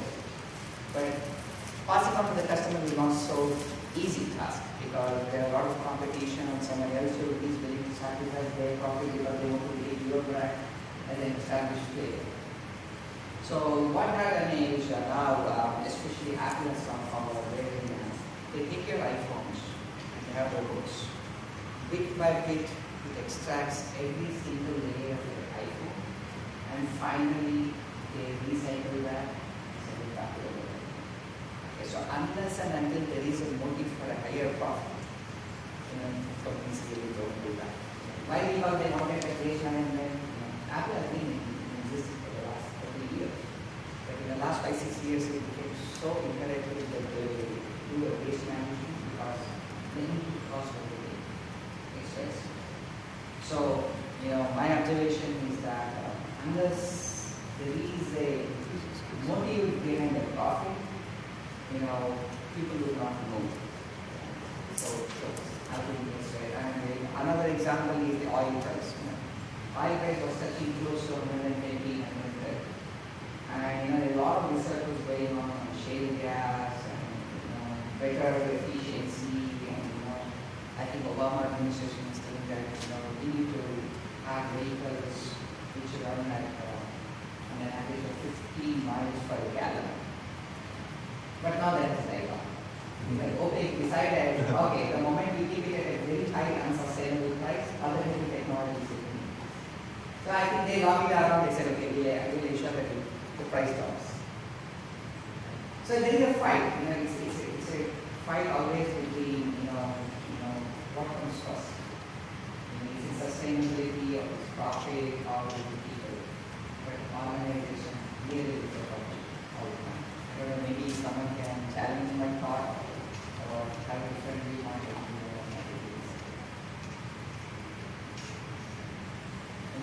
Any observations?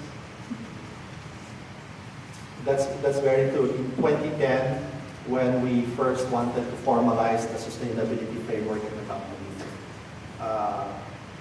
the easiest way to do it is to talk about complying with regulations. And the other one is to make a very strong business case. It's easier to appeal to your board. It's easier to appeal to your senior leadership when you know the major metrics that they're concerned about.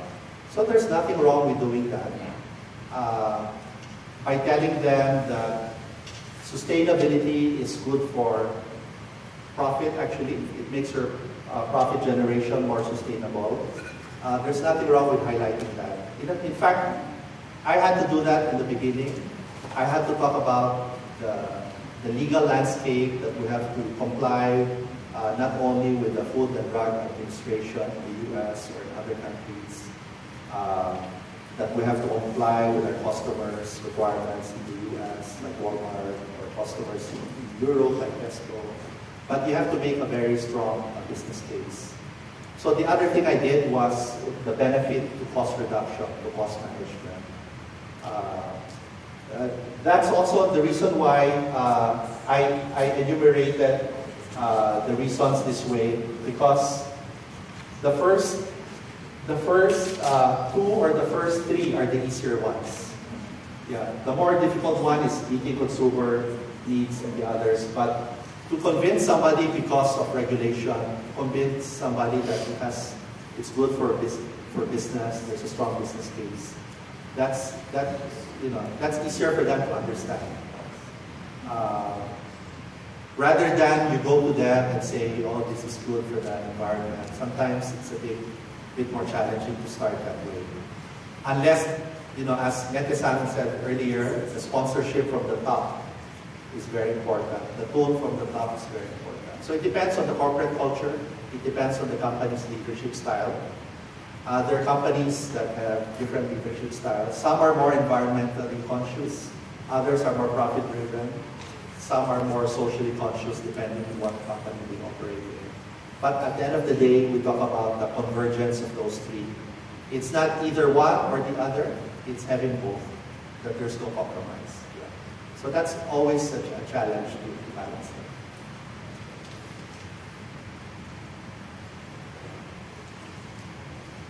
Maybe one last comment or question?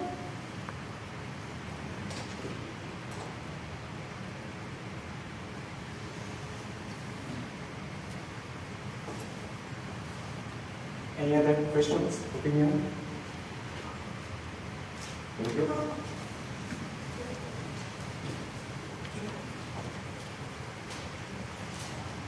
I'm Ben from University. You mentioned about selling non-GMO products, and then versus the companies like Monsanto is having to sell GMO seeds to seed farms that cross-pollinated the old seeds. So we have to measures in place to prevent first the lawsuits and also to ensure that the own farm is organic.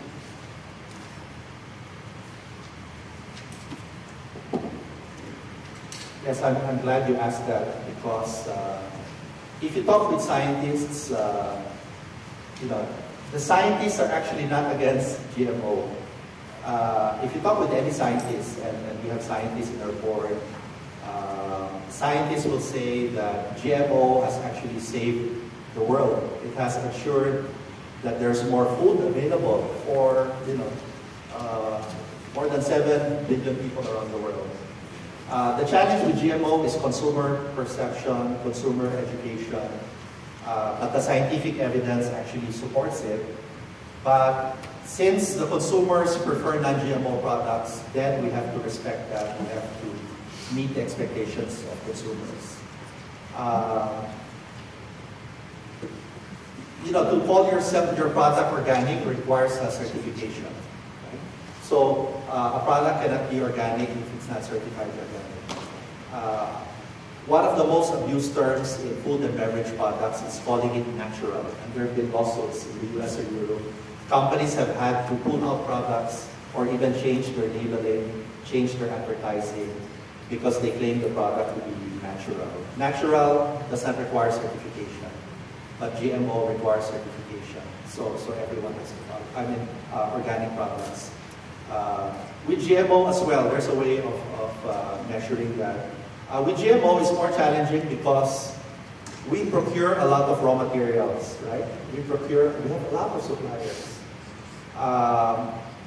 So it's hard to be 100% non-GMO if you have 12 ingredients. You have to make sure that each of the suppliers of all those ingredients are also non-GMO. So there's a process of doing that. But we were one of the first food companies in the US to have non-GMO on our label. And for us to do that, that has to be supported by metrics that support the non-GMO. So it's a matter of consumer perception, but we have to respect that. That's what the consumers prefer. Yeah. Although scientists will continue to debate against that. We don't sell our food and products only to scientists, but we sell it to a larger population that perceives GMO to be not good for them. Yeah, Europe in particular. I think it's terminology. They should not have called it genetically modified. They should have used a more neutral language, right? Because genetically modified, oh my God, what is that? Or genetically engineered, there must have been like a more neutral. Genetically modified. Yeah, just call it like something else, but not something that will scare the consumer. Engineered, modified. It has to be a more neutral and more friendly term. Frankenfoods, yes. All right, then. I think it's time to take one last question if you have. Anyone? All right. So thank you very much, Iggy, for your great presentation, and thanks all for your participation.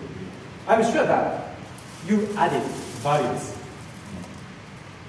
based on Iggy's presentation and Steven's comments. What I understand from today's session is that people, that's social responsibility. Planet, that's environmental responsibility.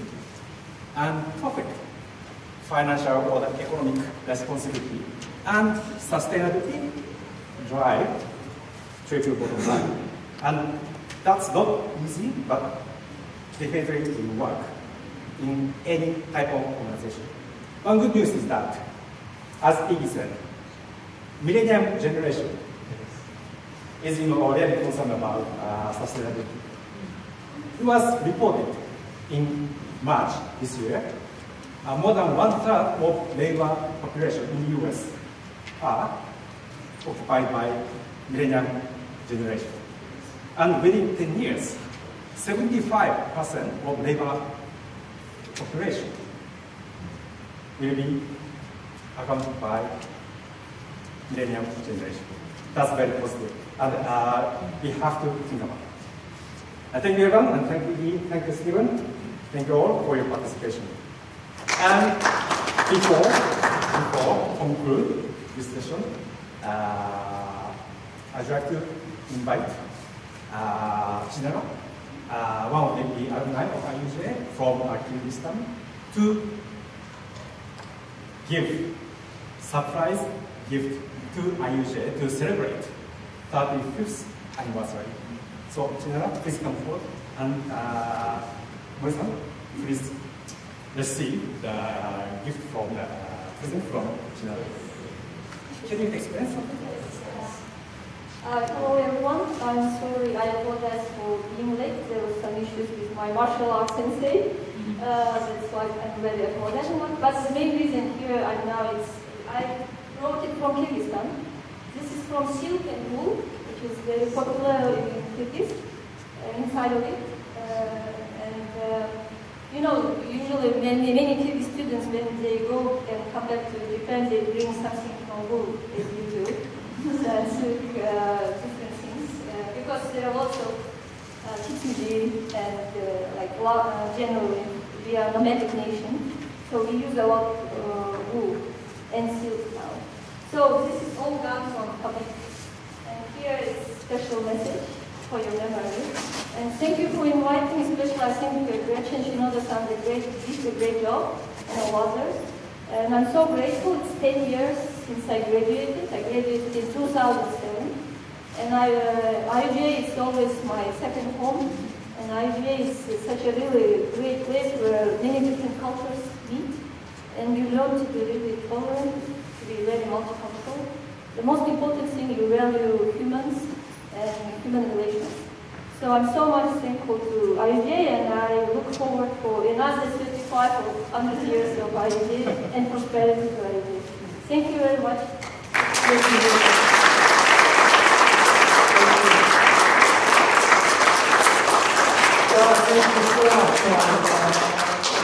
It's very good to see.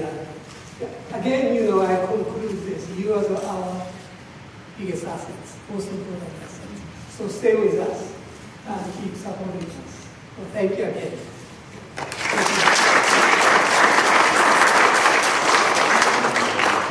With this huge surprise, when it comes to the end of this morning's session. Thank you very much. Well, we'd like to thank our speakers, and I want to thank you very much. And we have a millennium kid right here.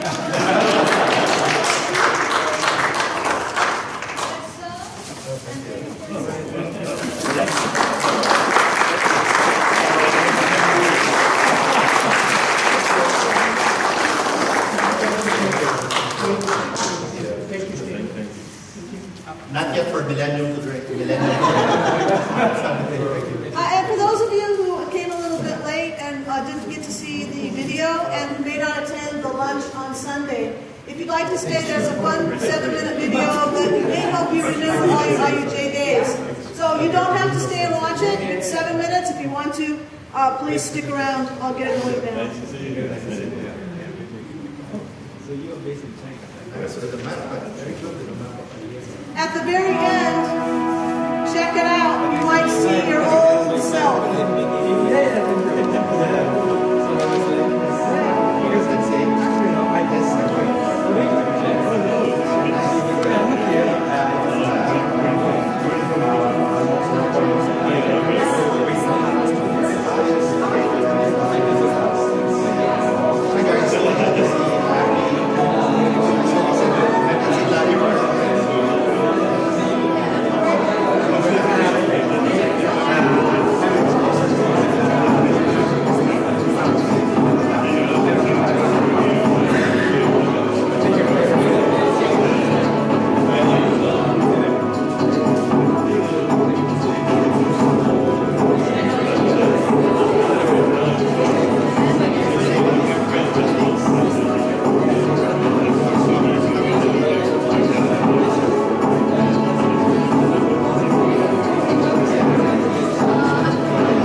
So thank you all for coming. Please enjoy your 2 hours of free time.